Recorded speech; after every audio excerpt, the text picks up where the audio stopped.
Assalamualaikum warahmatullahi wabarakatuh. For my little brother and my little sister, please be quiet. Your big sister has a story for you. Listen, the title is Hansel and Gretel. Once upon a time, there were two children, a brother and a sister, called Hansel and Gretel. They lived with their father and with their stepmother in a tiny cottage at the edge of a huge forest. Their father was a woodcutter and he was very, very poor. And one night, the children were woken up by a conversation in the next room. They eat far too much. If they keep on like this, soon we will all die of starvation. We must get rid of them. Let's do it tomorrow. They heard their stepmother had said, I don't want to abandon my children, said their father. But his wife persisted, and she kept talking until he was convinced and willing to do what she said. Hansel, tomorrow we are going to die. What shall we do? Whimpered Gretel. Hansel reassured his sister that they would survive. Get a good night's sleep, Gretel, said Hansel. And as soon as his sister fell asleep, Hansel went outside and filled up his pocket with as many white little pebbles as he could. Then he went to bed. The next morning, the family woke up before the sunrise. Today, we are going to collect some wood for the winter. It's going to be a long day, said their stepmother. Take these pieces of bread and remember, don't eat the bread before noon. Hansel gave the bread to Gretel to hold because his pocket was full by the pebble. They went into the forest, and on the way, Hansel dropped the pebbles behind him without telling anyone. After a while, they stopped. Their stepmother told the children to sit there and wait quietly for them to come back. Their father said nothing. Hansel and Gretel waited a whole day. They couldn't believe that their father would actually leave them. But as the sun set, they knew that they had heard in the last night was true. Don't worry, Gretel, said Hansel. I threw up a pebble all the way there. Let's eat our bread and have sleep. We will leave tomorrow morning and be home by noon. Trust me. They just did Hansel had said. The next morning, the children followed the pebble Hansel had made and made their way home. Their father was so happy to see them. He couldn't speak, and he just ran to Hansel and Gretel and hugged them as long as he could. But when evening came, the children heard their stepmother's voice. We will leave them again in the wood. What are you talking about? We're not going to leave them again in the wood, said their father. But the woman persisted. Do you want to die of starvation? The man didn't reply. Hansel went to try and gathered the pebbles again, but now the door was locked. The next morning, the family gave them even smaller pieces of bread for lunch. And on the way to the forest, Hansel dropped the crumbs behind him so that they would be able to find their way back home just like before. They walked for hours and hours. Eventually, their stepmother said, This looks like a good place. You can take a nap here where your father and I cut wood. At lunch, Gretel shared her bread to Hansel and they fell asleep. It was actually evening when they woke up and it was too dark to find the crumbs. But Hansel told Gretel to keep calm and they would go home in the next morning.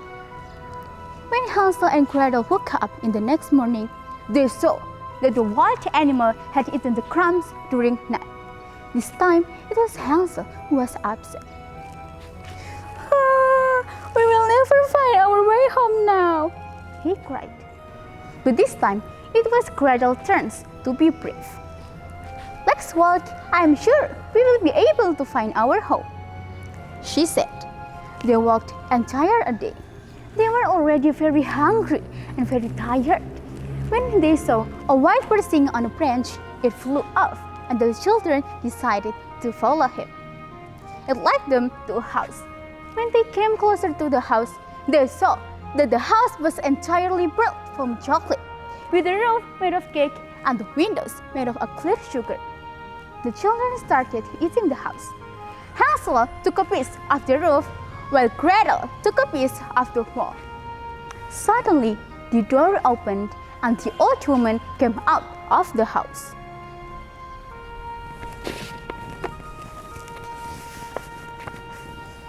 "Who is eating my roof and walls?" she yelled. But when she saw the kids, she spoke again, in this time with much softer voice. "Ooh, please come in. I can see you are hungry. I will make you delicious breakfast right now." They went in. The old woman made them pancakes with maple syrup and gave them a glass of milk for 3. Just when Hansel and Gretel saw that they were in the heaven, the old woman grabbed Hansel by hand. Her eyes was glittered red, and she laughed a creepy laugh. "Stupid children! Don't you understand? I made this house to lure you in. Now I will feed one boy so I can eat you." The old woman grabbed Hansel into a dark small room and locked him up. Only then did Hansel and Gretel understand that she was not a nice lady at all, but the witch.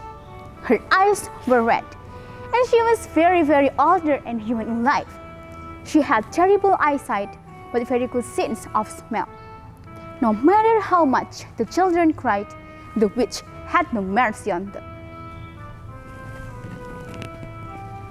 "Come on, girl, let's start cooking something delicious for your brother." Gretel had no option, so she started cooking for her brother. The week passed like that. Hansel ate delicious food, while Gretel was always hungry. Every morning, the witch went to Hansel's room and shouted, "Show me your finger, boy. Let me see if you enchant anyway." But Hansel was still caught a little bone, and because the witch couldn't see very well, she thought it was his finger. She was very, very furious that his staying too deep. When 4 weeks had passed, the witch lost her patience and shouted at Gretel, "Hey you! This is the biggest pot in this kitchen. Fill it with water. I don't care how thin your brother is, I'm going to cook him today." Gretel prayed for a miracle to happen, but when she finished filling up the kettle, the witch helped her to put it into the big oven. Then the old woman started the fire. A little while later, the witch pushed poor Gretel towards the oven and said, "Get in and see if the water is boiling yet." But Gretel thought that the witch wanted to push her into the oven and cook her too. So she cleverly answered, "How can I get inside the oven? Please show me, so that I can check the water." "What is wrong with you? It's so easy. Look, you just need to step here and Gretel pushed the witch into the oven, and she quickly closed the oven door, and the witch burned into a crisp. Then Gretel rushed to Hansel's room and unlocked the door for him and gave him a big hug. "Hansel, my dear brother, the witch is dead. Let's get out of this witch house and fire our house." And before the kids left the house, they went into the witch bathroom where they knew she kept her treasure. There were wooden old chests all over the room, and the children started filling up his pocket with as many gems as they could. "Whoa, these are better than the pebble," said Hansel. Then they left the house. The brother and sister walked a few hours before they managed to leave the witch wood. The sun was setting when they finally got to a bridge they knew well, which was too close to their house. "Father!" screamed Gretel when she saw the father in a porch, looking more miserable than ever. because his wife had died. Hansel, Gretel! Their father exclaimed and joyfully, and three of them hugged. Gretel shook out her apron, and the precious pebbles started falling onto the ground. Hansel joined in and took out all the pearls and diamonds, and he stuffed in his pocket. And finally, they could have carefree life and live happily ever after together. That's all about my story today. Thank you for your kind attention, and wassalamualaikum warahmatullahi wabarakatuh.